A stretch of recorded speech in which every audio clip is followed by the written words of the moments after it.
മാറാകട്ടെ. അനുഗ്രഹിക്കപ്പെട്ട ഈ സമയത്തിനായി ദൈവത്തിന് സ്തോത്രം ചെയ്യുകയും ദൈവത്തെ സ്തുതിക്കുകയും ചെയ്യുകയാണ്. ഇന്ന് പകൽക്കാലം കടന്നു വന്ന എല്ലാവർക്കും ഒരു പ്രാവശ്യം കൂടെ വന്ദനം പറയുന്നു. കർത്താവ് നമ്മെ സഹായിക്കട്ടെ. എല്ലാവരും ദൈവസന്നിധിയിൽ സ്തോത്രത്തോടും സ്തുതിയോടും കൂടി ആയിരിക്കണം. നമ്മുടെ ആരാധനയുടെ സമയം ഒട്ടും നമ്മൾ കളയരുത്. മാക്സിമം നമ്മളത് ഉപയോഗിക്കണം. നമുക്കിവിടെ സമയം കളയാനില്ല. നമ്മുടെ ആരാധനകൾ, ദീർഘസമയമുള്ള ആരാധനകളിൽ പല ആളുകളും ഉറങ്ങുകയാണ് ചെയ്യാറുള്ളത്. അപ്പോൾ നമുക്കിവിടെ ഉറങ്ങാനുള്ള സമയമില്ല. നമുക്കുള്ള സമയം ശക്തിയോടെ നമ്മൾ ദൈവത്തെ ആരാധിക്കുക, ദൈവത്തെ സ്തുതിക്കുക. ദൈവവചനം കേൾക്കുന്നത് നമ്മുടെ ജീവിതത്തിൽ അനുഗ്രഹകരമാണ്. കഴിഞ്ഞ ദിവസങ്ങളിൽ നമ്മുടെ സഹോദരന്മാരാണ് ഇവിടുത്തെ മീറ്റിംഗ് നടത്തിയത്. എനിക്ക് അസൗകര്യം ഉണ്ടായിരുന്നു. സ്തോത്രം അവരോട് വിശേഷാൽ നന്ദി പറയുന്നു. ഇന്ന് പകലിൽ സ്തോത്രം ഹല്ലേലൂയ. നാം 1 കൊരിന്ത്യർ 13 അധ്യായത്തിലേക്ക് നമുക്കൊന്ന് വരാം. ഇവിടെ പ്രിയ ഗായോസ് വാക്യം പറഞ്ഞപ്പോൾ പറഞ്ഞത് 1 കൊരിന്ത്യർ 13 അധ്യായം അതിൻ്റെ 13 വാക്യമായിരുന്നു തോന്നുന്നു. ആകയാൽ വിശ്വാസം, പ്രത്യാശ, സ്നേഹം ഇവ 3 നിലനിൽക്കുന്നു. ഇവയിൽ വലുതും സ്നേഹം തന്നെ. അപ്പോൾ ഞാൻ ഇതെൻ്റെ മനസ്സിലേക്ക് വന്നപ്പോൾ ആ വാക്യം പറയുകയും ചെയ്തപ്പോൾ എനിക്ക് അത് കൺഫേം ആകാനിടയായി തീർന്നു. ഇന്ന് ഈ വചനം ഇവിടെ സംസാരിക്കണമെന്ന്. Praise the Lord. നമ്മുടെ വാക്യങ്ങൾ നമ്മൾ ഇവിടെ ഷെയർ ചെയ്യുന്നുണ്ട്. വാക്യം നന്നായി ഉണ്ടാക്കി ഷെയർ ചെയ്യാൻ പറ്റുന്നവർ എനിക്ക് ഷെയർ ചെയ്ത് തരണം. നല്ല രീതിയിൽ നല്ല വാക്യങ്ങൾ സെലക്ട് ചെയ്ത്, അനുഗ്രഹമായ വാക്യങ്ങൾ. സ്തോത്രം. നമ്മൾ ചിലപ്പോൾ ഈ വാക്യം നമുക്ക് ഇട്ടുകൊടുക്കുമ്പോൾ സ്തോത്രം ഹല്ലേലൂയ, രാവിലെ ചിലപ്പോൾ ആ വാക്യത്തിൽ കൂടെ ദൈവം നമ്മോട് സംസാരിക്കും. എനിക്ക് അനുഭവമുണ്ട്. ഞാൻ വിഷമിച്ചിരിക്കുമ്പോൾ സ്തോത്രം ഹല്ലേലൂയ, ചിലർ വാക്യം ഇടാത്ത ആളുകൾ പോലും എനിക്ക് വാക്യം ഇട്ടു തരും. അപ്പോൾ എനിക്ക് മനസ്സിലാവും അത് ദൈവത്തിന് നമ്മളോട് സംസാരിപ്പാനുള്ള ആലോചനയാണെന്ന്. ദൈവം നമ്മോട് വചനത്തിൽ കൂടെ സംസാരിക്കുന്നുണ്ട് എന്ന് മനസ്സിലാക്കുന്നവർ ദൈവത്തിനൊന്ന് സ്തോത്രം ചെയ്താണ്. ഹല്ലേലൂയ. ദൈവം തൻ്റെ വചനത്തിൽ കൂടെ നമ്മളോട് സംസാരിക്കുന്നുണ്ട്. സ്തോത്രം ഹല്ലേലൂയ. സ്തോത്രം. അത് നമ്മൾ മനസ്സിലാക്കണം. സ്തോത്രം. 1 കൊരിന്ത്യർ 13 അധ്യായം 1 ചില വാക്യങ്ങൾ വായിച്ചേ. ഞാൻ മനുഷ്യരുടെയും ദൂതന്മാരുടെയും ഭാഷകളിൽ സംസാരിച്ചാലും എനിക്ക് സ്നേഹമില്ല എങ്കിൽ ഞാൻ മുഴങ്ങുന്ന ചെമ്പോ ചിലമ്പുന്ന കൈത്താളമോ അത്രേ. Price the Lord. ഇവിടെ നമുക്ക് പരിചിതമായ ഭാഗമാണിത്. ചില കല്യാണ ശുശ്രൂഷകളിൽ 45 സങ്കീർത്തനത്തിന് പകരമായി ഈ 1 കൊരിന്ത്യർ 13 അധ്യായം വായിക്കാറുണ്ട്. സ്തോത്രം. അവിടെ പൗലോസ് ശ്ലീഹായ്ക്ക് വെളിപ്പെട്ടതായ ഒരു കാര്യം ഇതാണ്: ഞാൻ മനുഷ്യരുടെയും ദൂതന്മാരുടെയും ഭാഷകളിൽ സംസാരിച്ചാലും എനിക്ക് സ്നേഹമില്ല എങ്കിൽ ഞാൻ മുഴങ്ങുന്ന ചെമ്പോ ചിലമ്പുന്ന കൈത്താളമോ അത്രേ. സ്തോത്രം. ശ്രദ്ധിക്കണം. സ്തോത്രം ഹല്ലേലൂയ. ചിലർ പറയും എന്നോട് ആർക്കും സ്നേഹമില്ലെന്ന് പറയും. എന്നോട് ആർക്കും ഒരു സ്നേഹമില്ല എന്ന് പറയുന്ന ആളുകളുണ്ട്. അപ്പം നമ്മൾ ചിന്തിക്കണം, നമുക്ക് മറ്റുള്ളവരോട് സ്നേഹമുണ്ടോ? നമുക്ക് മറ്റുള്ളവരോട് സ്നേഹമുണ്ടോ? ഒന്ന് പരിശോധിക്കണം. നമ്മളോട് സ്നേഹമില്ല എന്ന് നമുക്ക് തോന്നുമ്പോൾ നമ്മൾ ചിന്തിക്കേണ്ട ഒരു കാര്യമുണ്ട്. നമ്മൾ മറ്റുള്ളവരോട് സ്നേഹമായിട്ട് ഇടപെടുന്നുണ്ടോ? മറ്റുള്ളവരോട് ഹൃദ്യമായി ഇടപെടുന്നുണ്ടോ? നമുക്ക് ഒരു കളിപ്പിക്കാൻ ചുരുക്കിയല്ല. നമ്മളൊരു മനുഷ്യനെ ഒന്ന് കാണുമ്പോൾ നമ്മളൊന്ന് ഹൃദ്യമായി ഒന്ന് ചിരിച്ചാൽ അതിനകത്ത് തന്നെ ഒരു ദൈവസ്നേഹം വെളിപ്പെടാനിടയാകും. ഹല്ലേലൂയ. ഒരു ദൈവസ്നേഹം വെളിപ്പെടാനിടയാകും. സ്തോത്രം ഹല്ലേലൂയ. നമുക്കത് സാധിക്കുന്നുണ്ടോ? നമ്മുടെ ബന്ധുക്കളോ ചാർച്ചക്കാരോ പ്രിയപ്പെട്ടവരോ വീട്ടിലേക്ക് വരുമ്പോൾ അവരോടൊന്ന് ഹൃദ്യമായി നമുക്ക് ഇടപെടാൻ കഴിയുമോ? നമ്മുടെ സഹോദരങ്ങൾ നമ്മുടെ വീട്ടിലേക്ക് വരുമ്പോൾ, വിശ്വാസികൾ വരുമ്പോൾ ഹൃദ്യമായി ഒന്ന് ഇടപെടാൻ കഴിയുമോ? സ്തോത്രം. ചിലർ അഭിനയിച്ചുള്ള ഇടപെടലുണ്ട്. പക്ഷേ ഈ അഭിനയത്തിനെല്ലാം നമ്മൾ ഒരു ദിവസം എന്ത് ചെയ്യേണ്ടി വരും? കണക്ക് പറയേണ്ടി വരും. സ്തോത്രം. ശ്രദ്ധിക്കണേ. സ്തോത്രം. പക്ഷേ വചനം പറയുകയാണ്, സ്തോത്രം, നമ്മൾ എത്ര കൃപാവരമുണ്ടെന്ന് പറഞ്ഞാലും സ്നേഹമില്ലെങ്കിൽ ഒന്നുമില്ല. നമ്മുടെ വീടുകളിൽ അന്യോന്യം സ്നേഹമില്ലെങ്കിൽ ഒരു കാര്യവുമില്ല. എത്ര വലിയ വീടാണെന്ന് പറഞ്ഞിട്ട് കാര്യമില്ല. അന്യോന്യം സ്നേഹമില്ലെങ്കിൽ ഒരു കാര്യവുമില്ല. നമ്മുടെ സഭകളിൽ അന്യോന്യം സ്നേഹമില്ലെങ്കിൽ കാര്യമില്ല. നമ്മുടെ സെൻറ്ററുകളിൽ അന്യോന്യം സ്നേഹമില്ലെങ്കിൽ യാതൊരു കാര്യവുമില്ല. എല്ലാ ആളുകളും സ്വന്തം കാര്യം നോക്കണ്ടെന്നല്ല പറഞ്ഞേ. സ്വന്തം കാര്യമല്ലാതെ ഒരു നാഴിക നേരം ഒരാളുടെ കൂടെ ഒന്ന് നടക്കാൻ പറഞ്ഞാൽ നമുക്കതിന് മനസ്സില്ല. നമ്മൾ വളരെ ശ്രദ്ധിക്കണേ. നിങ്ങളൊന്ന് ലൈവായിട്ടിരിക്കണം. ഹല്ലേലൂയ. ഒന്ന് ശ്രദ്ധിച്ചേ. ഒരു മനുഷ്യൻ്റെ കൂടെ ഒരു നാഴിക ദൂരം ഒരാവശ്യത്തിന് ഒന്ന് പോകാൻ പറഞ്ഞാൽ നമുക്ക് നേരെയില്ല. സ്തോത്രം. ഹല്ലേലൂയ. നമുക്ക് നേരമില്ലാത്ത എന്തെല്ലാം കാര്യങ്ങളുണ്ട്. സ്തോത്രം. ആത്മീയമായ കാര്യങ്ങളിൽ സ്തോത്രം. ഒരാൾ വാഹനമില്ല, നമ്മളെ ഒന്ന് ഡ്രോപ്പ് ചെയ്യണമെന്ന് പറഞ്ഞാൽ, ഞാൻ ചിലരോട് പറഞ്ഞിട്ടുണ്ട്, എനിക്കതിന് സാവകാശം ഇല്ല എന്ന് പറഞ്ഞിട്ടുണ്ട്. പിന്നെ എന്ത് സാവകാശമാണേ? ഇവിടുന്ന് മൂക്കി പഞ്ഞി വെച്ച് പോകാനുള്ളതല്ലേ നമ്മളൊരു ദിവസം? എന്ത് സാവകാശമാണ്? നമുക്കെല്ലാം തിരക്കാ. നമ്മൾ പല കാര്യങ്ങളിൽ തിരക്കാ. ഈ തിരക്കിൻ്റെ കഴിഞ്ഞ 2 വെള്ളിയാഴ്ചയും കൊണ്ട് 3 പേരെ ഞാൻ ശവസംസ്കാരം നടത്തിയായിരുന്നു. അപ്പോൾ ഞാൻ പറഞ്ഞു വന്നത്, സ്തോത്രം, എന്താ തിരക്ക്, എത്ര നാളാ തിരക്ക്. നമുക്ക് എന്തെങ്കിലും നമ്മുടെ സഹോദരങ്ങൾക്ക് വേണ്ടി ഒന്ന് ചെയ്യാൻ കഴിയുന്നുണ്ടോ? സ്തോത്രം. ഒന്നുമില്ലെങ്കിൽ നമുക്ക് പ്രാർത്ഥിക്കാൻ കഴിയുന്നുണ്ടോ? നമ്മൾ ശ്രദ്ധിക്കണേ. സ്തോത്രം. ദൈവത്തിൻ്റെ വചനം വ്യക്തമായി ഓർപ്പിക്കുന്ന കാര്യമാണ്. ഞാൻ മനുഷ്യരുടെയും ദൂതന്മാരുടെയും ഭാഷയിൽ സംസാരിച്ചാലും, വായിച്ചമോളെ, സ്തോത്രം, ഞാൻ മനുഷ്യരുടെ എന്ന് വെച്ചാൽ അത്ര ആത്മീയ ലെവലിലാണ് നിൽക്കുന്നെന്ന് തോന്നിയാലും, വലിയ ആത്മീയ ലെവലിലാണ് നിൽക്കുന്നെന്ന് തോന്നിയാലും, എനിക്ക് സ്നേഹമില്ല എങ്കിൽ ഞാൻ മുഴങ്ങുന്ന ചെമ്പോ ചിലമ്പുന്ന കൈത്താളം മാത്രമേ. എനിക്ക് പല പ്രാസംഗികന്മാരെ അറിയാം, വലിയ പ്രാസംഗികന്മാരാ. പക്ഷെ അവർക്ക് തമ്മിൽ എന്തില്ല? ഇഷ്ടമില്ല. കാരണം അവനേക്കാളി നന്നായി ഇവൻ പ്രസംഗിക്കുമോ എന്നുള്ളൊരു ഭാരം, അല്ലെങ്കിൽ ഇവനേക്കാളി നന്നായിട്ട് അവൻ പ്രസംഗിക്കുമോ എന്നുള്ള ഭാരം. Price the Lord. സ്തോത്രം. പ്രിയമുള്ളവരെ, ആര് പ്രസംഗിച്ചാൽ ദൈവത്തിൻ്റെ വചനമല്ലേ പ്രസംഗിക്കുന്നത്? അതിനകത്ത് വലിപ്പച്ചെറുപ്പം ഇല്ല. ഹല്ലേലൂയ. ചിലർ പ്രസംഗത്തിൻ്റെ വേദിയിൽ വരുമ്പോൾ അവരന്വേഷിക്കും ആരൊക്കെയാണ് ആ വേദിയിൽ പ്രസംഗിക്കുന്നതെന്ന് അന്വേഷിച്ചേ പ്രസംഗം എടുക്കത്തുള്ളൂ. എനിക്കറിയാവുന്ന കാര്യമാണ്. അപ്പോൾ ഇന്നാരുണ്ടെങ്കിൽ എന്നെ വിളിക്കണ്ടെന്ന് പറയും. ഞാൻ ചിലപ്പോൾ ചിന്തിക്കാറുണ്ട്, ഈ ഇന്നാരുള്ള സ്വർഗത്തിലേക്ക് ആ പുള്ളിക്ക് പോകണ്ടേ? സ്തോത്രം.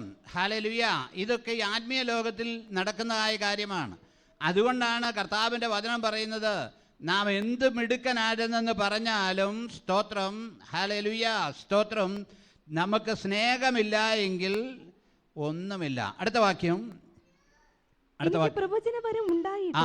പറയുക, പ്രവചനവരം ഉണ്ടായിട്ട് സകല മർമ്മങ്ങളും സകല ജ്ഞാനങ്ങളും ഗ്രഹിച്ചാലും മലകളെ നീക്കുവാൻ തക്ക വിശ്വാസം ഉണ്ടായാലും സ്നേഹമില്ല എങ്കിൽ ഞാൻ ഏതുമില്ല. വലിയ പ്രവാചകനോ വലിയ അപ്പോസ്തോലനോ വലിയ വീര്യപ്രവൃത്തികൾ ചെയ്യുന്നവനോ ആരായിരുന്നാലും അന്യോന്യം സ്നേഹിക്കാൻ കഴിഞ്ഞില്ലെങ്കിൽ, ഞാൻ മുമ്പേ പറഞ്ഞു, ഒന്നുകൂടി ആവർത്തിക്കാം, അന്യോന്യം ഒന്ന് ചിരിച്ച് കാണിക്കാൻ പറ്റിയില്ലേ, നിൻ്റെ വിശ്വാസം എന്ത് വിശ്വാസം? അന്യോന്യം ഒന്ന് സന്തോഷത്തോടെ ചിരിച്ച് കാണിക്കാൻ കഴിഞ്ഞില്ലെങ്കിൽ ഒന്നും ചെയ്യണ്ട. ഞാൻ കേട്ടിട്ടുണ്ട്, ചില ആളുകളുടെ ചിരി കണ്ട് വിശ്വാസി വന്നവരുണ്ട്. കാരണം ആ ദൈവദാസൻ്റെ ചിരി കണ്ടാൽ തന്നെ ഒരു സന്തോഷമാണ്. എന്ന് വെച്ചാൽ അതിനകത്തൊരു ദൈവസ്നേഹമുണ്ട്, അതിനകത്തൊരു ദൈവസ്നേഹമുണ്ട്. സ്തോത്രം. ഹല്ലേലൂയ. ആ ദൈവസ്നേഹം നമ്മളിൽ നിന്ന് വെളിപ്പെടണം. മറ്റുള്ളവരെ നമ്മൾ കുറ്റം പറയരുത് കേട്ടോ.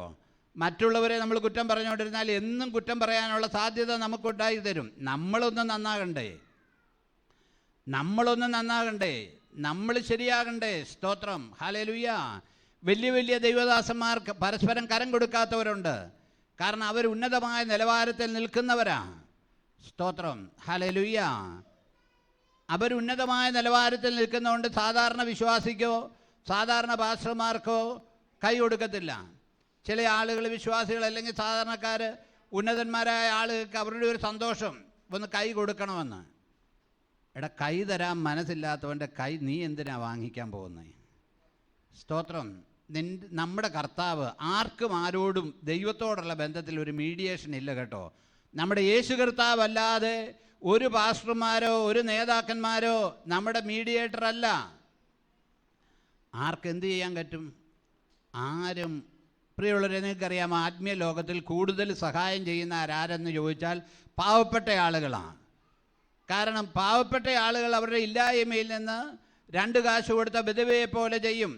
ഉന്നതന്മാർ, സമൃദ്ധിയുള്ളവർ സമൃദ്ധിയിൽ നിന്ന് അല്പമായ കാര്യങ്ങൾ ചെയ്യും. അങ്ങനെയാ പോകുന്നത്. സ്തോത്രം. ഇതിനെല്ലാം പ്രതിഫലം തരുന്ന ഒരു ദൈവമുണ്ട്. നിങ്ങൾ അറിയേണ്ട ഒരു കാര്യം, സത്യം മനസ്സിലാക്കണം. ദൈവം നമുക്ക് എന്ത് താലന്ത് നമുക്ക് ഏൽപ്പിച്ചാലോ ആ താലന്തിന് നമ്മൾ ദൈവത്തോട് കണക്ക് പറയണം.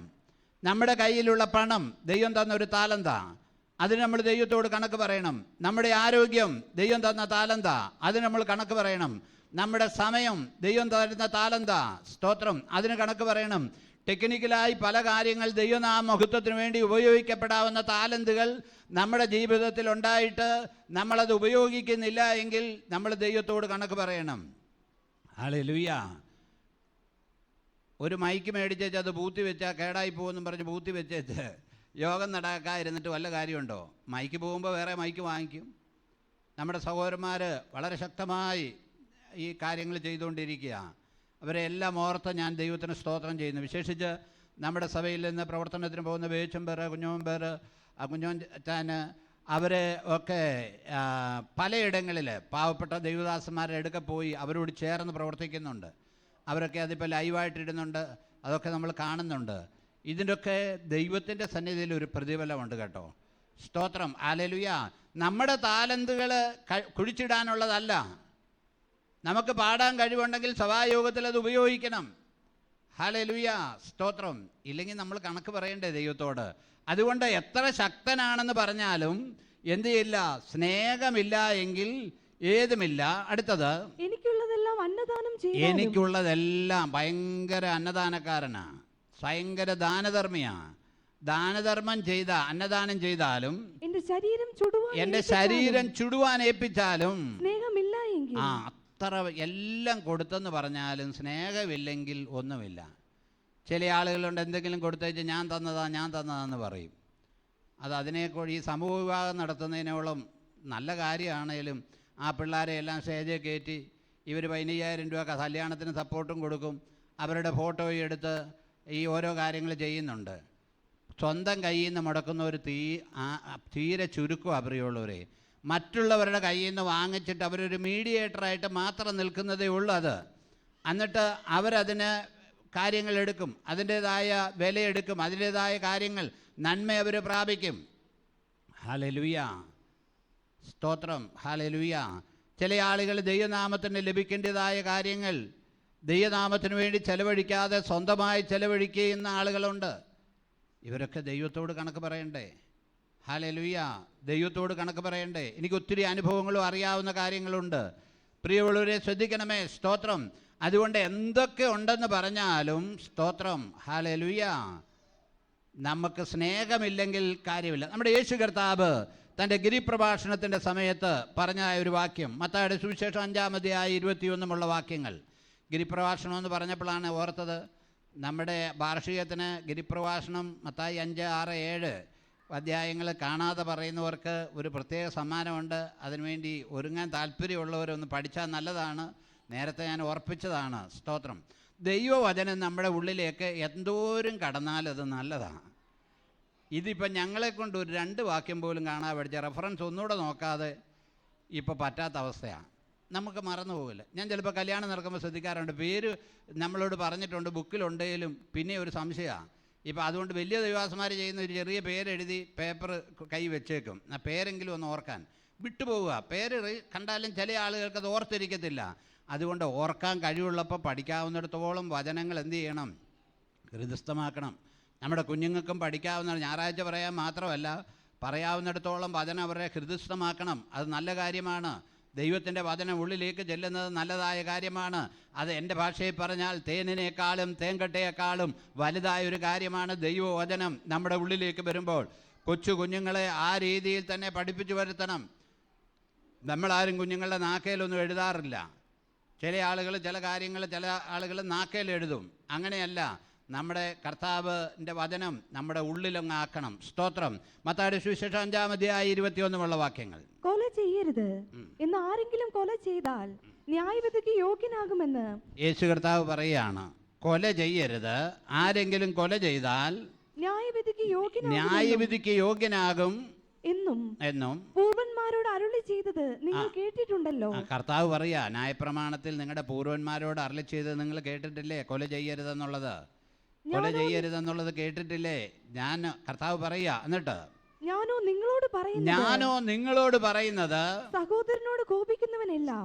വളരെ ശ്രദ്ധിക്കണേ, ഒന്ന് അടിവരയിടണം. മത്തായിയുടെ സുവിശേഷം 5-21 വാക്യങ്ങളാണ്. തിരുവചനം പറയുന്നു, ഞാനോ നിങ്ങളോട് പറയുന്നത് സഹോദരനോട് കോപിക്കുന്നവനെല്ലാം ന്യായവിധിക്ക് യോഗ്യനാകും. ഒന്ന് ഏറ്റു പറയാൻ പറ്റൂ? സഹോദരനോട് കോപിക്കുന്നവനെല്ലാം. ഞാനിവിടെ പറയാത്ത ഒരു വചനവും ഇല്ല, അത്യാവശ്യ കാര്യങ്ങളെല്ലാം പറഞ്ഞിരിക്കുന്നതാണ്. സ്തോത്രം. സഹോദരനോട് കോപിക്കുന്നവനെല്ലാം ന്യായവിധിക്ക് യോഗ്യനാകും. അത് അറിഞ്ഞിരിക്കണം കേട്ടോ. ഈ സ്നേഹം വന്നാൽ ഒരു കുഴപ്പമില്ല. തികഞ്ഞ സ്നേഹം ഭയത്തെ പുറത്താക്കുന്നതാണ്. തികഞ്ഞ സ്നേഹമുണ്ടെങ്കിൽ ഒരു പ്രശ്നവുമില്ല. സ്നേഹമില്ലാത്തടത്തെല്ലാം മുഴച്ചിരിക്കും. ചില ആളുകൾ മറ്റുള്ള ആളുകളെക്കുറിച്ച് ദോഷം പറയുന്ന ആളുകളുണ്ട്, അപവാദം പറയുന്ന ആളുകളുണ്ട്. ഈ അപവാദം പറയുന്ന ആളുകൾ വളരെ ശ്രദ്ധിക്കണം, കൃത്യമായിട്ട് അറിഞ്ഞിട്ടേ പറയാവുള്ളൂ.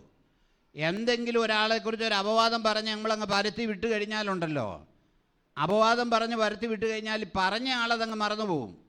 പക്ഷേ പരത്തി വിട്ടത് എന്തു ചെയ്യും? അതങ്ങ് പരന്നുകൊണ്ടിരിക്കും, വീണ്ടും പരന്നുകൊണ്ടിരിക്കും. സ്തോത്രം. അതുകൊണ്ട് ശ്രദ്ധിക്കുക, ഒരു കാര്യം കേട്ടാൽ അത് അപവാദമാണെങ്കിൽ അപവാദമാണെന്ന് ഏറ്റെടുക്കണം. ഈ ചില ആളുകൾക്ക് ചില അപവാദം കേൾക്കുമ്പോൾ ഒരു പ്രത്യേക സുഖം. നീ അറിഞ്ഞോ ഇങ്ങനെ കേട്ടു. സ്തോത്രം. ഹല്ലേലൂയ. തിരുവചന ന്യായപ്രമാണം കൊടുക്കുമ്പോൾ പറയുന്ന കാര്യമുണ്ട്, നിൻ്റെ ജഡത്തിനിടയിൽ ഏഷണി എന്ത് ചെയ്യരുത്? പരത്തരുത്. ഏഷണി പരത്തരുത്. കൃത്യമായി അറിഞ്ഞൊരു കാര്യം. ഇപ്പോൾ പാസ്റ്ററിൽ ഒരു കുഴപ്പമുണ്ടെങ്കിൽ വന്ന് പറയണം, പാസ്റ്ററെ ഇന്ന കുഴപ്പമുണ്ട്, പാസ്റ്റർ ക്രമീകരിക്കണം. ഒരു കുഴപ്പമില്ല. സ്തോത്രം. അത് നേരിട്ട് പറയണം, മാസികയിലല്ല, മറ്റുള്ളവരോടല്ല പറയേണ്ടത്. നമ്മളങ്ങനെ കാര്യം ചിലപ്പം ചെയ്യുന്നത് ശരിയാണെന്ന് വരത്തില്ല. അപ്പോൾ അങ്ങനെയാണെങ്കിൽ അത് ശരിയല്ല പാസ്റ്റർ എന്ന് പറയുന്നതിന് എന്താ കുഴപ്പം? അതിനകത്ത് ദൈവദാസന്മാർ പിണങ്ങത്തില്ല. സ്തോത്രം. നമ്മൾ വളരെ ശ്രദ്ധിക്കണം. ചിലർ കൂട്ടം കൂടുമ്പോൾ ദൈവിക കാര്യമല്ലാതെ മറ്റുള്ളവരുടെ ന്യൂനത തന്നെ പറയുന്നവരുണ്ട്, കുറവ് മാത്രം. ആ കുറവ് പറയുന്ന ആളുകൾ ആ മറ്റുള്ളവൻ്റെ നന്മയെക്കുറിച്ച് മനസ്സിലാക്കിയിട്ടുണ്ടോ? മറ്റുള്ളവന് എന്തെല്ലാം നന്മ ആ വ്യക്തിക്കുണ്ട് അതൊന്ന് പറയാൻ കഴിയുന്നുണ്ടോ? എന്തെല്ലാം നന്മകൾ അദ്ദേഹത്തിനുണ്ട്, ആ നന്മകൾ നമുക്കൊന്ന് പറയാൻ കഴിയുമോ? കുറവുകൾ തന്നെ ഏത് മനുഷ്യനെടുത്താലും വേറൊരാളുടെ വ്യൂവിൽ നോക്കുമ്പോൾ അത് കുറവായിട്ട് തോന്നും. ഒരാളുടെ വ്യൂവിൽ നോക്കുമ്പോഴാണ് കുറവാണെന്ന് തോന്നുന്നത്. കഴിഞ്ഞ ദിവസം ഒരു വിവാദ പ്രസംഗം ഉണ്ടായിരുന്നു. MA വർഗീസിൻ്റെ മോന് കോട്ടയത്ത് പ്രസംഗിച്ചപ്പോൾ അദ്ദേഹം പറഞ്ഞൊരു കാര്യമുണ്ട്. അദ്ദേഹത്തിൻ്റെ ഈ ബാംഗ്ലൂരിൽ പാസ്റ്റർമാരുടെ ഭാര്യമാർ അസോസിയേറ്റ് പാസ്റ്റർമാരുടെ കൂടെ ഓടിപ്പോയാറ്റ് പിന്നെ തിരിച്ചു വന്നു. എന്നാലും സഭ വളരുന്നുണ്ടെന്ന് അദ്ദേഹം പറഞ്ഞു. അത് വലിയ വിവാദമാണ്. അതിനകത്ത് മറുപടിയായിട്ട് ഭയങ്കര ശക്തമായ, പക്ഷെ പുള്ളി ഉദ്ദേശിച്ചത് വേറെ അർത്ഥത്തിലാണ് ഉദ്ദേശിച്ചത്. അങ്ങനെ ഇവിടെ ഒന്ന് സംഭവിച്ചായിരുന്നു, അത് സംഭവിച്ചിട്ടുണ്ട് അങ്ങനെ. പക്ഷേ എന്നാലും അതൊരു സംഭവിച്ച കാര്യമാണ് അത്. പക്ഷേ എന്നാലും അവിടെ സഭ എന്ത് ചെയ്യുന്നുണ്ട്? വളരുന്നുണ്ടെന്നാണ് അദ്ദേഹം ഉദ്ദേശിച്ചത്. പക്ഷേ നമ്മളങ്ങ് കൊട്ടി ഘോഷിച്ച് അത് വല്ലാതാക്കി. സ്തോത്രം.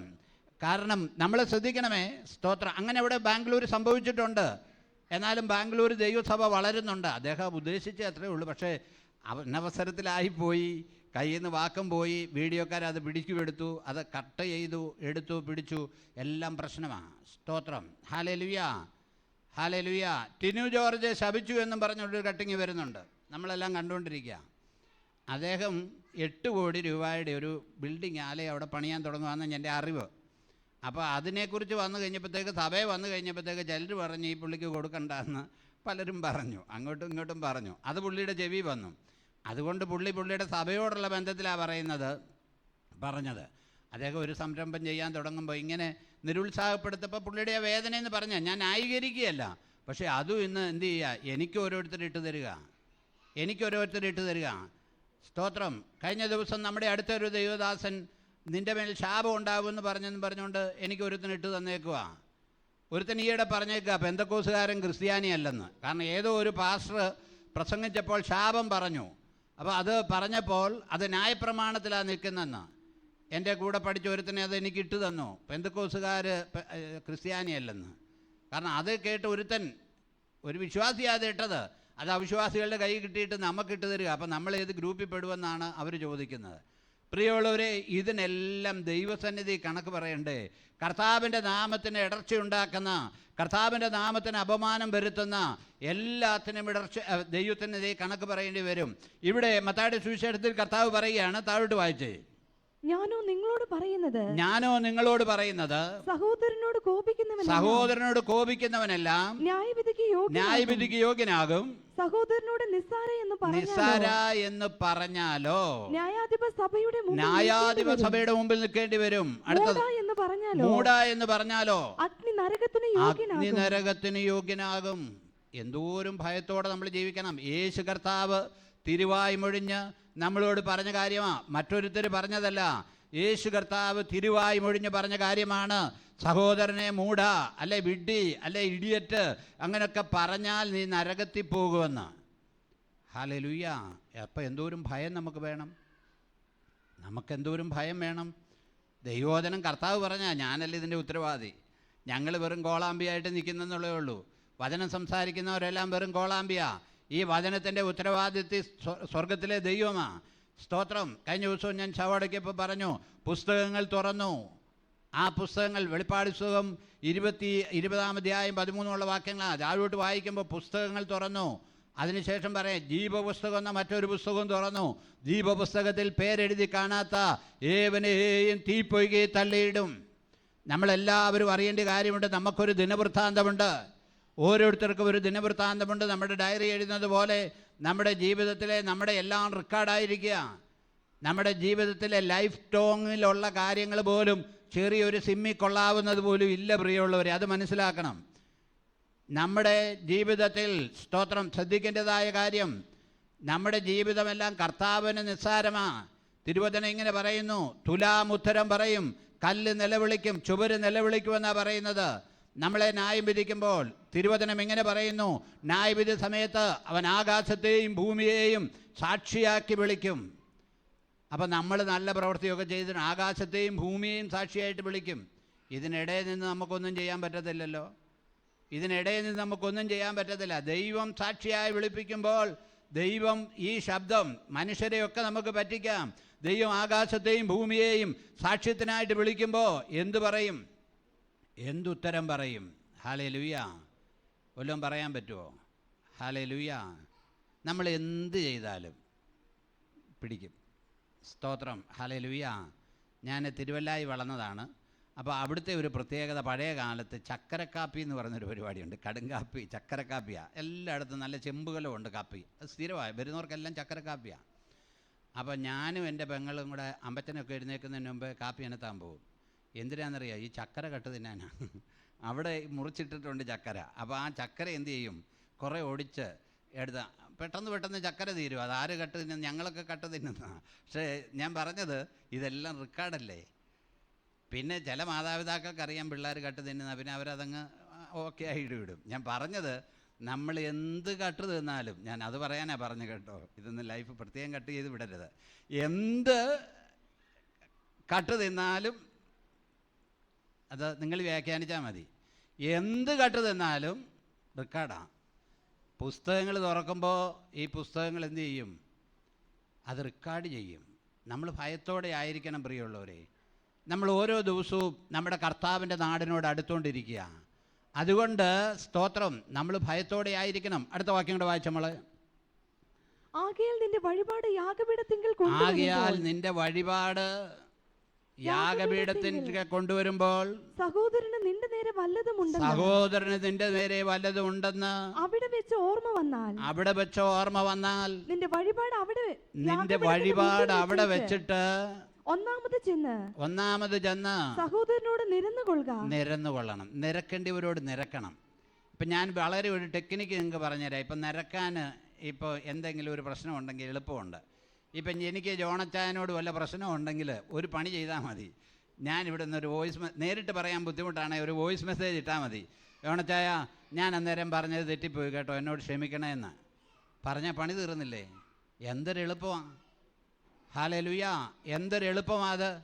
ഇപ്പം നമുക്കിപ്പോൾ എന്തെല്ലാം മാധ്യമങ്ങളുണ്ട്, ക്ഷമ ചോദിക്കാൻ എന്തെല്ലാം മാധ്യമങ്ങളുണ്ട്. ഹല്ലേലൂയ. ഞാൻ നിങ്ങളോട് വേറൊരു മർമ്മം പറയാം. ആരെങ്കിലും രോഗികളോ പ്രയാസത്തിലും ഒക്കെ ഇരിക്കുകയാണെങ്കിൽ എപ്പോഴും ഫോൺ വിളിക്കാതെ വോയിസ് മെസ്സേജ് ഇടുന്നതാണ് നല്ലത്. ഒരാൾ രോഗിയായി കിടക്കുമ്പോൾ ആ ഫോൺ അടിക്കുന്ന കേൾക്കുമ്പോൾ കാലം കൂവുന്ന പോലെ ആളുകൾക്ക് തോന്നുന്നത്. കാരണം വെച്ചാൽ അവരങ്ങ് മടുക്കുക, ഓരോരുത്തർ മാറി മാറി മാറി അങ്ങ് വിളിച്ചുകൊണ്ടിരിക്കുമ്പോൾ.